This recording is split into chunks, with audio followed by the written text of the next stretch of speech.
네, 취재 현장의 생생한 뒷얘기를 들어보는 에필로그 Y 시간입니다. 천신만고 끝에 성공한 누리호 발사, 다들 기억하실 겁니다.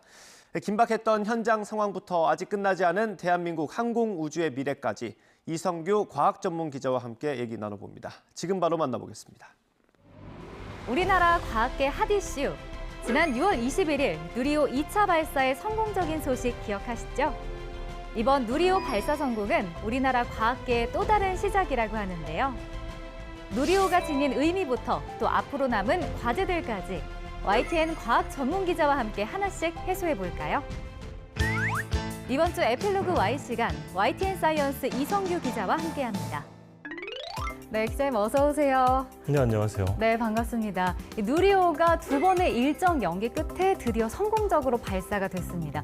저도 집에서 뉴스를 이제 생중계로 보면서 굉장히 마음 졸이기도 하고 좀 감동, 벅차오르기도 했는데 기자님은 아마 현장에 계셨으니까 더 감회가 남다르셨을 것 같아요. 일단 현장 분위기는 어땠나요? 지난해 10월 달 1차 발사에서 이게 사실상 실패를 했었잖아요. 이번 2차 발사에서는 뭐 저를 비롯해서 대부분 국민도 그랬겠지만은 정말 성공할 수 있느냐 이런 거에 대한 궁금증이 있었는데 2차 발사 당일날 이게 방송으로도 이게 소리가 다 들리잖아요. 네. 굉장히 큰 소리가 들리잖아요. 근데 진동은 느낄 수가 없잖아요. TV로는. 그렇죠. 현장에 있으면 굉장히 멀리 떨어져서 보지만 그 진동이 굉장히 또 남다른 어떤 그 느낌으로 오죠. 그럼 현장의 취재 열기도 어땠는지 궁금한데요. 취재 열기는 뭐 한마디로 얘기하면 굉장히 뜨거웠다 이렇게 표현할 수가 있는데 이게 어느 정도였냐면은 저희가 이제 숙소를 잡아야 되잖아요. 네. 그러면 그 우주센터에서 한 20분 정도 거리에 나로도왕이라고 있고 거기에 뭐 호텔이 한 4-5개 있는데 네. 이미 한 석 달 전에 다 부킹이 끝난 거예요. 그러면 이제 거기는 잡을 수가 없고 네. 더 이렇게 외곽으로 가야 되는데 조금 더 한 10분 정도 나가면 펜션이 있는데 거기도 다 부킹이 끝났고 그럼 또 더 밖으로 나가야 돼서 1시간 정도 떨어진 고흥군 안에 있는 네. 그런데 저희는 숙소를 잡았었죠. 현장에서 혹시 또 기억나는 에피소드들이 있는지도 궁금한데요. 뭐 특별한 거 없었나요? 아무래도 이제 발사 일정이 연기가 되고 또 이제 한 차례 발사 일정을 다시 잡는 거 뭐 그런 게 가장 기억에 남는 에피소드고요. 6월 그 12일로 시작하는 그 주에 네. 원래 발사가 예정돼 있었잖아요. 조립동이라고 누리호가 총 조립돼 있는 그 건물이 있어요. 근데 거기서 발사대로 이송을 해야 되거든요. 그게 이제 첫 번째 과정인데 네. 그러면 그 이송할지 여부를 그 전날 결정을 해요. 그 결정 결과가 오후 늦게가 돼도 안 나오는 거예요, 이게. 그러면 이게 뭔가 문제가 있다. 그래서 저희가 막 취재를 해보니까 그 주에 기상이 별로 안 좋았거든요. 굉장히 바람이 많이 불고 그 돌풍이랑 여러 가지 기상 변수로 인해서 이 이송하는 것 자체가 하루 연기가 된 거예요. 네. 그래서 이제 이송을 하고 나서 그럼 이제 기립을 하고 이제 엄빌리컬이라 그래서 이렇게 뭐 연료를 주입하고 뭐 전원을 연결하는 그런 케이블 연결하는 작업이 있어요. 네. 그래서 이게 다 완료가 되면은 원래 그날 또 오후 한 3시 반쯤에 지금까지 준비 상황, 뭐 정상적으로 됐다 이런 내용을 브리핑을 할 예정이었는데 이게 또 브리핑이 안 열리는 거예요. 네. 또 안 열리면 뭔가 문제가 생겼구나 이제 우리는 그렇게 생각을 하는 거죠. 근데 사실은 이제 취재 기자 입장에서는 이게 내려왔는데 이게 성공을 하든 실패를 하든 뭔가 결말이 나야 내가 내 할 일을 다 한 것 같은데 중간에 쏘지 않으면 이게 내 할 일을 다 안 끝난 것 같은 거죠. 이게 뭔가 느낌이. 찝찝함이 남아있는 그렇죠. 거죠. 네. 진짜 어렵게 또 발사를 했고 이제 성공을 했습니다. 그때 기자님은 성공을 좀 예상하셨나요? 1차 발사에서 한번 실패를 했었지만 그 원인을 분석을 하고 보강을 했잖아요. 그 1차 발사 때는 그 산화제 탱크 내 그 헬륨 탱크 문제 외에는 다 정상적으로 작동했었거든요.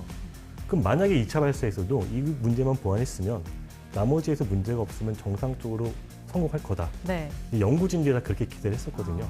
그런 점에서 보면은 좀 성공 가능성이 높았다. 뭐 이렇게 볼 수가 있고 발사 당일날 이제 프레스 센터에 이 네. 과기부 1차관이 왔었는데 그때 이제 제가 살짝 물어봤어요. 어떻게 전망하시냐. 근데 이제 이 양반이 굉장히 낙관적으로 대답을 했어요. 근데 정부 관료가 이렇게 웬만해서는 이렇게 자신 있게 얘기 안 하거든요. 이분이 그렇게 얘기한 걸 듣고 저는 조금 성공하기 높지 않을까. 날씨도 굉장히 좋았고. 근데 개인적으로 그렇게 생각했어요. 네, 그럼 성공했을 때 그 현장 분위기는 정말 좋았겠네요. 뭐 뜨겁고요. 뭐 굉장히 축제 분위기였는데 네. 사실은 이제 저는 이게 성공을 했지만 믿어지지가 않는 거예요. 이게 너무 이렇게 쉽게 사실은 이게 뭐 한 20분 이내 모든 게 다 끝나니까 발사 자체는 그 짧은 기간 내에 이 성공을 위해서 거의 뭐 10년 넘게 준비해 왔는데 너무 짧은 시간에 이게 결과가 나오니까 성공을 했는데 이게 정말 성공을 한 건가? 뭐 그런 의심도 들고 한국연의 그 발사체 본부장은 네. 그 다음날 자기가 눈을 깨보니까 발사대에 누리호가 없는 걸 보고선 자기는 성공을 이제 드디어 느꼈다. 네. 뭐 그런 말도 하더라고요. 저도 보면서 굉장히 초조했는데 아마 그 현장에 계셨던 분들은 더 그러셨을 것 같다는 생각이 듭니다. 이제 누리호 발사 관련 영상이 또 생생하게 저희한테까지 전해졌어요. 장착된 카메라로 이제 다양하게 촬영이 됐는데 이게 어떤 영상들이 담겼는지 좀 얘기해 주신다면요? 근데 이제 누리호가 1단, 2단, 3단으로 구성된 발사체잖아요. 네. 그러면 이제 처음에 1단이 먼저 분리가 되고 2단이 분리가 되고 그다음에 이제 3단에서 그 위성이 분리가 되는 순서로 되는데 네. 각 단마다 카메라가 있어요. 그래서 이 분리되는 단 분리를 볼 수가 있고요. 그다음에 위성이 분리되는 모습도 저희가 카메라로 촬영을 해서 볼 수가 있는 거예요. 뉴스를 통해 시청자분들이 많이 접하시긴 했겠지만 사실 항공우주 분야는 좀 어렵습니다. 보면은 이렇게 단어들도 좀 이해하기 어려운 것들이 많고요. 그런 분들을 위해서 이 누리호가 어떤 우주 발사체인지 좀 한 번 더 짚어주시죠. 이 누리호의 이제 그 누리호의 목표가 네. 우리가 만든 위성을 우리가 원하는 목표에 실어 나를 수 있는 발사체를 개발하자. 이게 누리호의 목표거든요. 그래서 지난번에 1차하고 이번에 2차 발사를 통해서 이제 그거를 검증을 했죠. 이게 또 의미가 있는 게 우리나라 그 순수 기술로 만들어진 우주 발사체가 맞죠? 네. 이 발사체 기술은 그 미사일로 전용이 될 수 있기 때문에 국가 간의 기술 이전이 엄격하게 금지돼 있어요. 그래서 미국이나 뭐 해외 어느 나라도 네. 자기네 발사체 기술을 다른 나라한테 기술 이전을 안 해줘요. 그렇게 기술 이전이 안 되기 때문에 우리가 만들 수밖에 없는 거예요. 중요한 자산이네요. 그렇죠. 근데 이 누리호 성공으로 그럼 우리나라도 우주 독립 시대를 열게 된 거잖아요. 그렇죠. 우리가 이제 우주 7대 강국 이런 말을 하거든요. 근데 그 말의 의미는 우리가 만든 발사체로 우리가 만든 위성을 우리나라 땅에서 쏘아 올린 나라. 근데 그 위성은 1.5톤급 정도 되는 그런 위성을 쏘아 올린 나라. 그게 지금까지 우리 앞엔 6개 나라밖에 없었어요. 이게 이제 중요한 의미는 이게 우주 발사체가 있어야 우주 시대에 우리가 뭔가를 할 수가 있거든요. 뭐 달에 가려고 하더라도 발사체가 있어야 갈 수가 있는 거고 위성을 올리려고 하더라도 발사체가 있어야 쏘아올 수가 있는 거고. 그러니까 어떻게 보면 우주 택시라는 개념인 거죠, 이게. 이 누리호에 실려서 궤도에 이른 성능 검증 위성에서 4차례에 걸쳐서 큐브 위성이 사출됐습니다. 이게 세계 최초라고 들었거든요. 이게 어떤 건지 좀 설명해 주세요. 이 큐브 위성은 말 그대로 굉장히 작아서 이제 큐브 위성이라고 부르거든요. 네. 이 큐브 위성은 이제 우리 국내 4개 대학이 각자 이렇게 만들었어요. 그러면 이 뭐 작긴 하지만 위성이니까 네. 그 위성에 들어가는 우주 부품이라는 게 있거든요. 그러면 우리 국내 대학이 만든 그 우주 부품이 이게 정말 우주에서 작동할지 안 할지 한 차례 검증을 해야 될 필요가 있거든요. 네. 그러기 위해서는 우주에 쏘는 것밖에 방법이 없어요. 근데 큐브 위성만 달고선 이걸 쏘아 올리려면 발사체가 하나 더 있어야 되고 여러 가지 복잡한 일이 있으니 이번에 성능 검증 위성을 쏘니 거기에 좀 달아서 같이 올리자. 뭐 이런 개념에서 그렇게 된 거죠. 네, 그럼 마지막으로 이번 누리호 발사 성공을 시작으로 우리나라 항공우주계에 또 어떤 도전들이 있는지 또 말씀해 주시죠. 지금 이제 우리나라 순수 기술로 발사체가 인공위성을 나를 수 있다. 이게 검증이 됐기 때문에 이제 내년부터 4차례 더 발사 계획이 잡혀 있어요, 누리호가. 근데 이때는 우리가 진짜 실제로 운용할 뭐 차세대 중용위성 2호 같은 실제로 우리가 운영할 수 있는 위성을 달아서 쏘아 올리죠.